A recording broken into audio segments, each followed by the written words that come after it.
listen. Never in my life associated the word boring with baseball. We know what's up. Me? Yeah. Famous? Yeah. And I'm like giddy over there smiling like, we're about to win this shit. Did everyone give you crap? Give me a good host story. I'm not picking it up. We both love the game. We talk about it every day. Getting on baseball. Having some popcorn, you're fooling around your phone. I'd have to wait in line for 3 hours. Hang on, because it's about to be a wild ride. All right, there's no human being I'd rather be talking to right now than Michael Kopech. I appreciate it. Right? Fact. I appreciate man. It's always good to see you. We haven't talked a little bit. I can remember we sat in a dugout. You were definitely wearing a different uniform. Yep.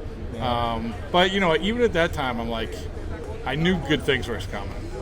Yeah, I was hopeful. I don't know if I knew. I knew that I needed a change, whether that just be a mental change or what have you. Change of scenery ends up being a big deal, though. So I'm definitely glad to be where I am right now. When did it? And this isn't a knock on. Listen, you were with the White Sox since 2017. 16.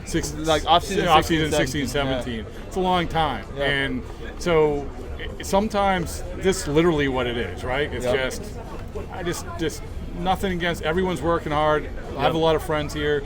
I just need a change. Yep. I mean, I don't know, if that was sort of you probably at some point you don't want to admit it, but it's in the back of your head, right? Yeah, I mean, I don't think I ever was like, if I get out of this uniform, I'm going to be a better player. It was never that type of mindset. It was more of,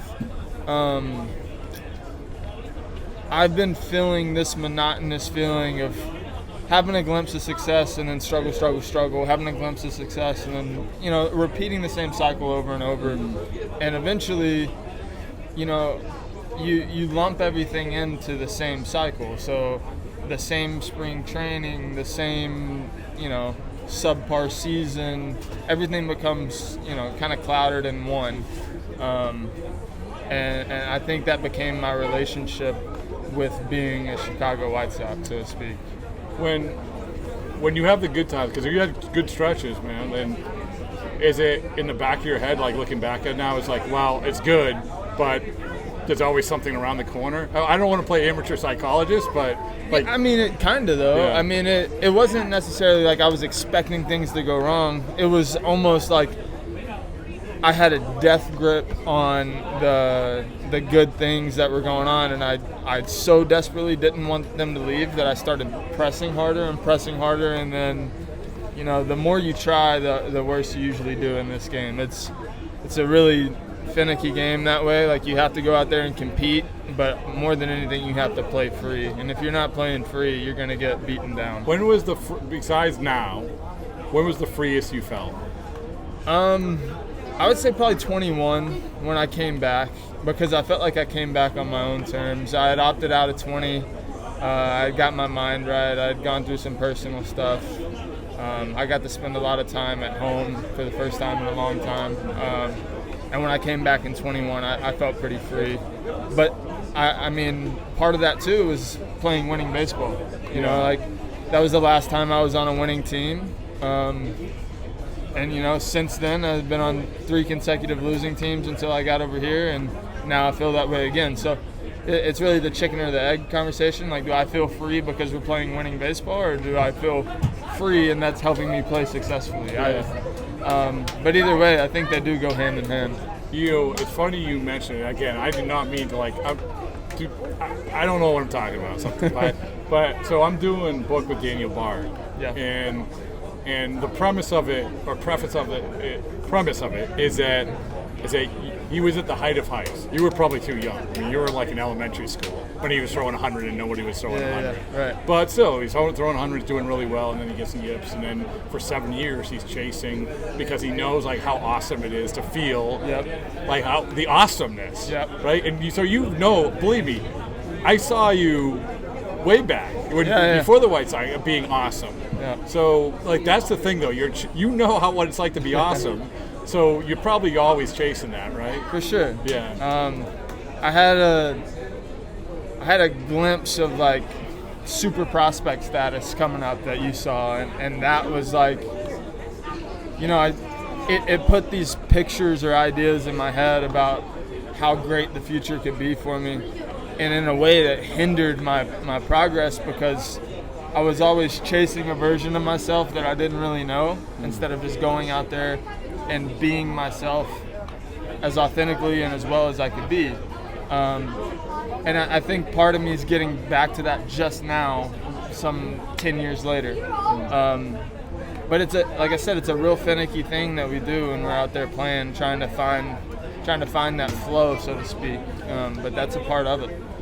They go back to like, where was the highest you got? Not that like that you put it like you've documented this, but everyone pays attention to like rankings, right? What was the highest you got in rankings? You remember? I don't know exactly what the number was. It was top 10, right? Though, like I think somewhere around there. Yeah. I think I was, ironically, I think I was the number 2 pitching prospect, but behind Honeywell.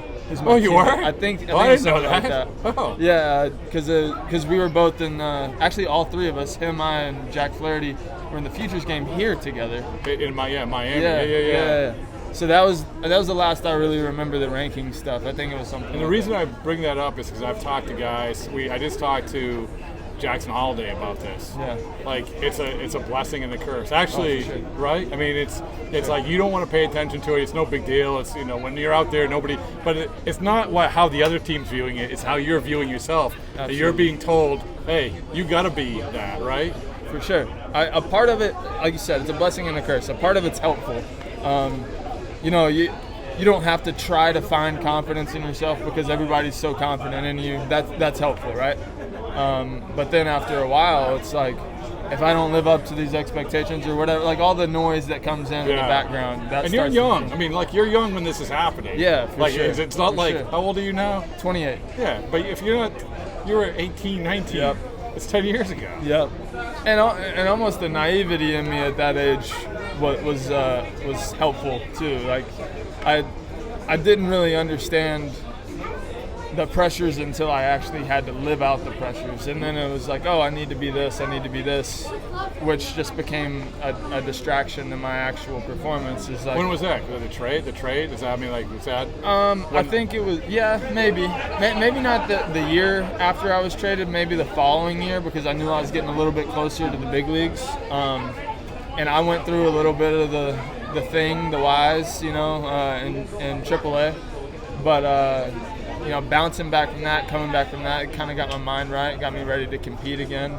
And I had some really good teammates that helped me through that stuff too. But that's what it really came down to, is like being a guy in the clubhouse, being a good teammate, being a friend, having guys around. I was just talking about this guy yesterday, so I feel like it's on my heart to really bring him up. But Dustin Garneau was a guy that I played with in AAA that really kind of helped prepare my mindset for the big leagues.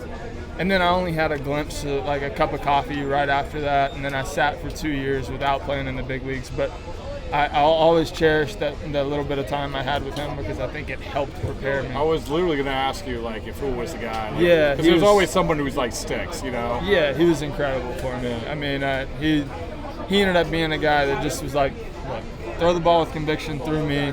I'll present it as a strike. You don't worry about if it's a strike or not. We're just going to compete. And then because of that, like I said, I was battling throwing strikes at the time, but I think from the time he talked to me at that point, I went like 30 some odd innings without a walk, which was probably by far the longest in my career. Yeah, it really helped to get my mindset right. We're going to get to your awesomeness in a second, but in the time, like you've hit, highs and lows and everything else, in the time of lows where you're going through a lot of stuff, was there any time where you're like, this baseball thing I just don't want to do anymore?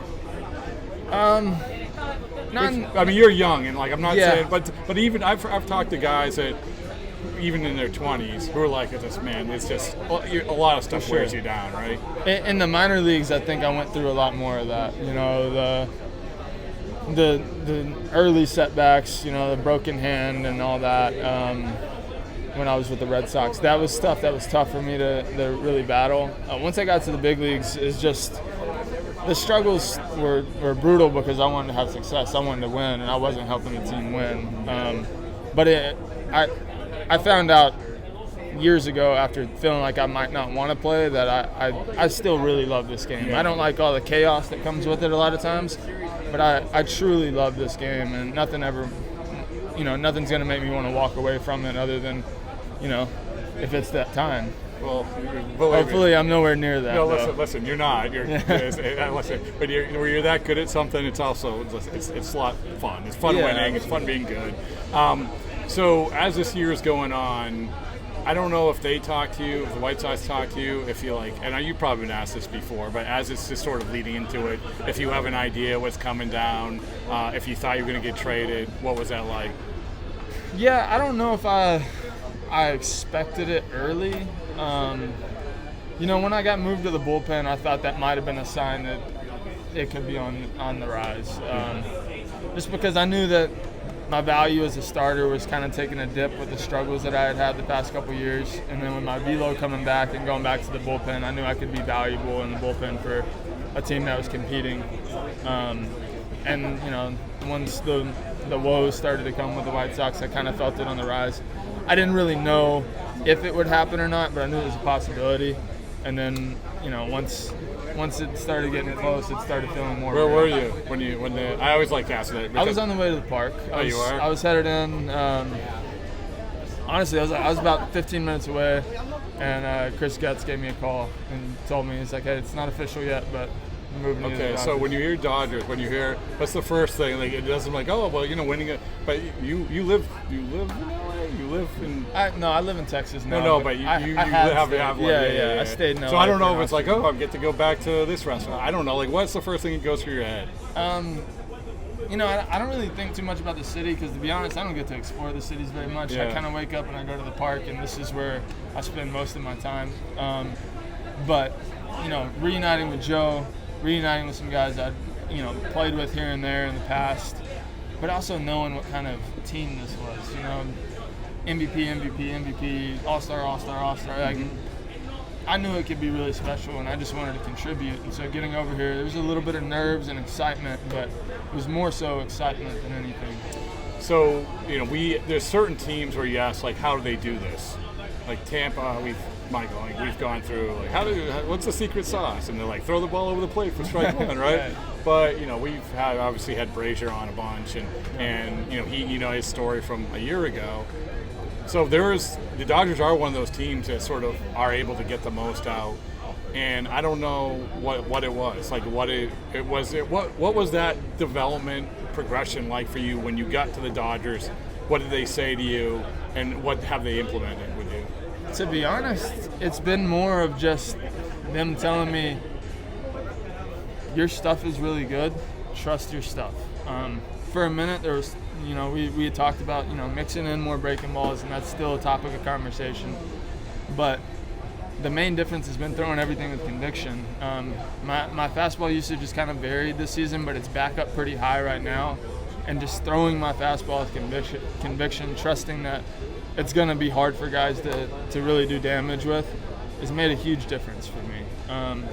But also, like, we played around with some things as far as, how to clip a good slider. And, I've shown some success with that pitch, but my number one pitch is always going to be my fastball. And them believing in that and having me, like, really trust that pitch has been. Isn't it amazing, like what you're saying, exactly what I said with Tampa, which was like, sometimes it just hits different. Yeah. Like, hey, listen, sometimes it's just that reminder of, like, you got good shit. Like, you're, like, good. Yeah, like, it's sure. okay, just throw it. For sure. And, sometimes I think conversation that I've had recently with Bardo, our bullpen coach over here, is just don't be too careful. And I think I got caught up in that so much with the White Sox, is like trying to be too careful, trying to be perfect, trying to not make a mistake. And, when you're thinking about all these, like, don't be bad, don't be like these double negatives, it doesn't serve you in any way. So it became more of, the best way I can describe it is pitching offensively. Like, I want the hitter to be defensive. I don't want to be defensive on the mound. You want to do it on your terms. Yeah, right? absolutely. Yeah, which is, again, you probably early, like, guys just lose sight of that. Yep, absolutely. It's hard. Yeah, it's a hard game. There's good hitters in the box, but if you ever feel like you're trying to work around a hitter, I think it's like sharks smelling blood in the water. Like, they see you kind of showing weakness, they're gonna attack. So for me, it's just trying not to show that weakness, or when I feel myself kind of dipping into that, like resetting and just attacking after that. Do you like the adrenaline of like the bullpen thing? Yeah, to be honest, I didn't feel like I was getting a whole lot of that with the White Sox, and I don't know if it was necessarily because of our record or anything, or just because I had gotten too used to being over there. Like, as crazy as it sounds, I was one of the longest tenured White Sox, so I don't want to say I became complacent, because that wasn't it at all, but I felt just part of the field at that point. And now with a team competing every day to clinch for a spot in the postseason, hopefully get a good position or what have you, I just feel like every single pitch I throw is mattering that much more. Well, that's good. Yeah, absolutely. Yeah. All right, last two things. It has nothing to do with anything. Candy corn, yes or no? Candy corn. Oh, like the... Yeah. No. I don't know. Some people love it. I can't stand All it. right. Yeah. Math. Do I like math? Like, what do you mean? Just math. You like math? Like, I look at math. I'm trying to pick a subject that people say, why do I go to school? Like, why do I have to take math? Some people like it. Math is awesome. And I like... Yeah, I think it's really useful. I don't know if it's something I necessarily love, but with where the game is and everything now, like you can't play the game without knowing some math. Yeah. So math's important. It's a bad group of people to ask this question to. Yeah, right. Hey, but listen, man, like you're the one of the we always root for you. I appreciate part of it, the Rob. family. So thanks, man.